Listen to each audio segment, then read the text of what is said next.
Anne Soupin m'a demandé de témoigner sur cette école de la prédication, la première, qui a commencé donc il y a 1 an. Et je fais partie des 30 personnes de cette première promotion. Je vais vous présenter sommaire. Enfin, j'aimerais vous dire que c'est après de longues périodes de discernement et de prière qu'il m'a paru utile de m'engager dans cette expérience nouvelle. Mais en fait, ça n'a pas été tout à fait ainsi, car les voies du Seigneur parfois sont surprenantes.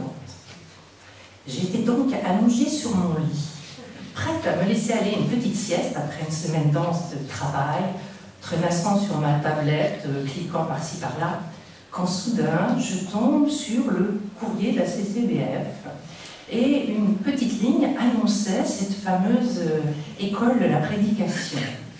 Je dévore l'article, je bondis de mon lit pour aller chercher mon agenda et vérifier si les 4 week-ends qui étaient proposés au cours de l'année à venir étaient disponibles. Dans la foulée, ils étaient disponibles, je rédige et envoie ma lettre de motivation qui était demandée. À peine le clic d'envoi du mail résonne, je me dis « Mais comment j'en suis arrivée là ?» Je suis mariée, mère de famille nombreuse, une demi-fille hélas, c'est ma grande fierté, et grand-mère d'un petit-fils. Je travaille comme médecin ophtalmologiste à temps partiel, ce qui m'a permis d'être quand même présente auprès de mes enfants et d'avoir un peu de temps pour m'engager. J'ai recommencé à fréquenter Dieu, Jésus, l'Église, en fréquentant celui qui deviendra mon époux, Jean-Louis. Nous avions alors 17 ans. Je reconnais avoir grandi par l'Église, à l'occasion d'engagements qui ont évolué au cours du temps. J'aime chanter, l'animation liturgique est un lieu joyeux de communion avec les uns les autres. Puis dans l'éveil à la foi, avec d'autres mamans, nous avons cherché comment exprimer la foi autrement, avec le corps, avec les tout-petits. Mes enfants ayant grandi, je me suis retrouvée appelée chez les scouts et guides de France, place encore à la créativité et à la liberté d'initiative. J'aime. Là, j'ai eu la chance de me former à l'animation de groupe et à la réalisation de projets, avec ce même projet objectif en filigrane, c'est comment parler de la foi avec les mots d'aujourd'hui. Et voilà que l'opportunité s'est faite avec le temps de rejoindre un groupe de conteuses bibliques œcuméniques. Et ça m'a permis de côtoyer, de créer des liens forts d'amitié avec mes sœurs protestantes. Quel challenge de conter la parole en la rendant présente, comme si on la vivait physiquement, et de plonger dans cette parole pour en chercher le sens aujourd'hui.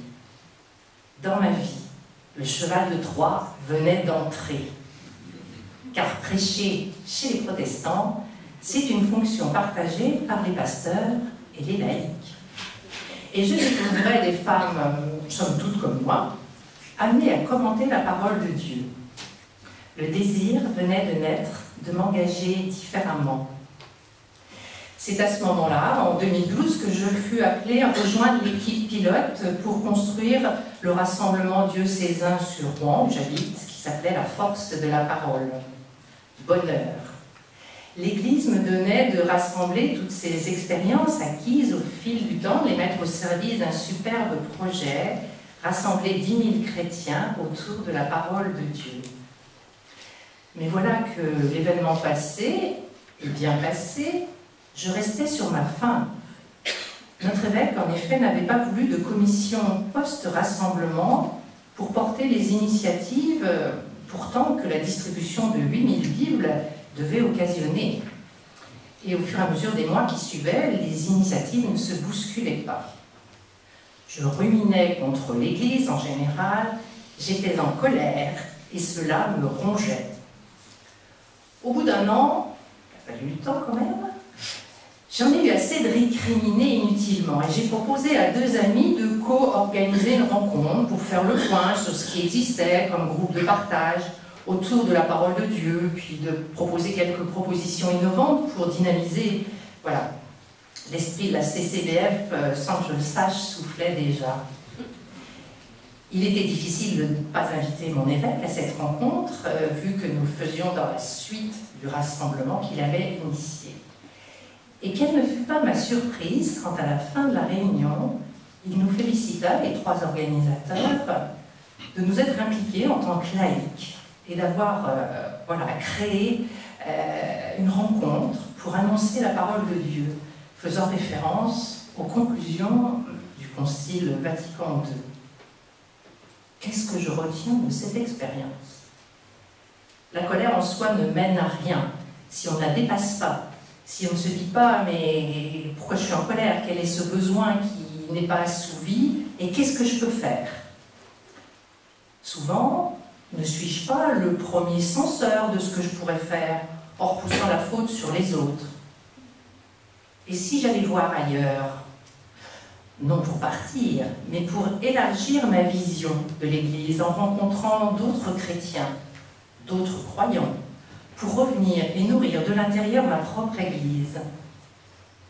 Mon évêque n'avait rien demandé, il était même plutôt hostile initialement, et pourtant, il a su reconnaître l'intérêt d'une initiative de laïcs. C'est vrai qu'on a souvent, on pense que l'Église hiérarchique, pour une bonne part, n'a pas pris conscience de l'urgence de former un plus grand nombre de chrétiens pour annoncer et éclairer la parole, la rendre présente au monde d'aujourd'hui. Mais je ne vais pas l'attendre et je suis sûre qu'elle rejoindra le train de ceux qui veulent la faire avancer. Alors oui, ce train est en marche et personnellement, j'ai la conviction que la CCBF est une bonne locomotive pour ces initiatives. Je ne suis pas payée par la CCBF. Aujourd'hui, après 3 week-ends de formation, le 4e est dans 15 jours, oui, on ne peut pas dire, les 30 participants, qu'on est devenus des professionnels de la prédication. Au cours de ces rencontres, nous avons eu une balade accompagnée dans les conclusions du Concile Vatican II et dans le droit canon qui nous a permis de prendre conscience que la mission d'annonce de l'Évangile est vraiment une mission partagée par tous les baptisés, laïcs ou clercs. Sur le 2e week-end, nous avons plutôt été regardés du côté de la Bible, source, moyen de toute prédication. Et nous allons voir comment les premiers prédicateurs s'y prenaient. Nous sommes mis à l'école de Paul, des évangélistes. Enfin, le 3e week-end, nous avons plutôt axé sur qu'est-ce qu'une parole adressée, une parole publique. Entre chaque session, on nous a quand même demandé de bosser un peu, parce que ça ne suffit pas. Il faut mouiller un peu la chemise. J'appartiens à un groupe de 5 participants qui sont éparpillés dans la France. La formation s'est faite sur Paris, une majorité sont sur Paris, mais il y a quand même quelques élus en dehors de la capitale, dont je fais partie. Et c'est sur Skype donc que nous nous sommes retrouvés à 5, une fois par mois, préparant une homélie, on va dire commentaire d'évangile, prédication, actualisation, enfin, voilà, les mots peuvent être travaillant, comme pour une homélie, comme ça le mot est plus simple à comprendre, accueillant les remarques des uns et des autres, partageant leurs découvertes, nous nourrissant de regards croisés, et apprenant à nous connaître finalement à travers cette façon de faire. Cette expérience nourrit ma foi. Et j'ai gagné en assurance, oui, à ma façon. Je suis capable d'exprimer des idées, des expériences qui éclairent la parole de Dieu. Et je suis passée du « je suis laïque, mais je me soigne » à « je suis laïque et j'en suis fière ». Mais où mettre en pratique cette formation, puisqu'elle n'est pas vraiment à l'ordre du jour? Il n'est pas question de remplacer le prêtre pendant son homélie dominicale. Mais il existe d'autres lieux déjà où on peut être amené à commenter et actualiser cette parole de Dieu. Je vais en citer en vrac juste pour vous donner des pistes. Bien sûr, les célébrations des funérailles, tout ce qui est célébration autour de la parole ou en l'absence de prêtre, des temps forts vécus en mouvement, dans le cadre des aumôneries, collèges, lycées, mouvements jeunes, en école catholique, sur les ondes de RCF. Il y a peut-être d'autres lieux. Personnellement, avance. Comme je n'ai pas beaucoup pour l'instant de lieux pour prêcher, mais je ne désespère pas, j'ai décidé de les inventer. J'ai donc envoyé ma première prédication à mon nouvel évêque. Et oui, nous avons changé d'évêque entre deux. Voilà, l'ancien a pris sa retraite. Et je souhaitais rendre compte, nous sommes deux, Bernard est là aussi, sur notre diocèse, a suivi cette école de la prédication, et je voulais le tenir au courant de ce dont il s'agissait. Il faut dire que j'étais très motivée pour suivre initialement cette formation parce que je voulais la vivre de l'intérieur afin d'être à même de pouvoir la proposer un jour sur mon diocèse. Et la prédication que je lui ai envoyée portait sur la fameuse parabole du fils perdu et retrouvé. Alors, comme l'actualisation est un des objectifs de toute prédication, j'ai osé évoquer la situation d'exclusion des divorcés mariés que je ne pouvais m'empêcher de voir dans cette parabole sur la miséricorde. Et la situation d'exclusion dans laquelle l'Église elle-même se met au nom de la fidélité au sacrement du mariage. Tout cela menant à un message, vous savez, anti-évangélique, bien souvent, en tout cas compris comme ça. La réponse fut polissée. Mais l'audace m'avait gagné. Ni partir, ni se taire, ce slogan me taraudait. Alors, notre évêque, lui, a présenté l'encyclique à Maurice Laetitia fin juin. Et il y avait donc des questions à la fin de la conférence devant 200 personnes, c'est en public, ouvert à tous, à centre diocésain. Et j'avais donc préparé une question, que j'avais lire, c'est le peu que je pouvais lire dans Maurice Laetitia, lui demandant quels projets pastoraux il comptait mettre en œuvre pour ce chemin de réconciliation évoqué par le pape François pour les personnes dites en situation irrégulière. La réponse fut des plus évasives. Un autre intervenant osa poser une question quasiment identique. Même réponse dans un langage abscon. L'assemblée restait médusée. Il n'y avait plus de questions.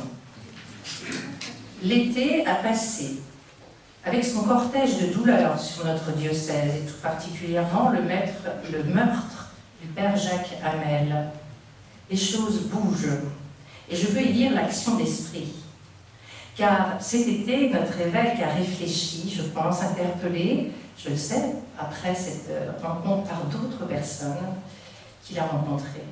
Et voilà, depuis 15 jours, ont été nommés des missionnaires de la miséricorde. Ce sont des prêtres, un par doyenné, qui sont à même d'amorcer ce chemin de réconciliation, de relecture de la vie avec les divorcés mariés qui le souhaiteraient, en vue du sacrement de la réconciliation et donc de l'Eucharistie derrière. C'est superbe, c'est inespéré, c'est une conversion à la Saint-Paul. J'ai la conviction qu'oser interpeller avec ténacité et bienveillance est le meilleur moyen de faire bouger les lignes. Tout cela me réjouit et nourrit mon espérance. Je conclus par 3 bénédictions, c'est la moindre des choses. Bénie soit la famille dominicaine qui, en s'interrogeant sur la façon d'appliquer ses membres laïcs à la mission de prêcheur, nous accompagne dans cette formation de l'école de la prédication. Béni soit notre pape François qui retourne les cœurs par son exemple d'audace et son courage évangélique. Béni sois-tu Seigneur pour les initiatives que tu inspires. Donne-nous de discerner celles qui portent du sens, de la justice et de l'amour. Bénis le Seigneur, ô mon âme, du fond de mon être, son saint nom. Bénis le Seigneur, ô mon âme, et n'oublie aucun de ses bienfaits.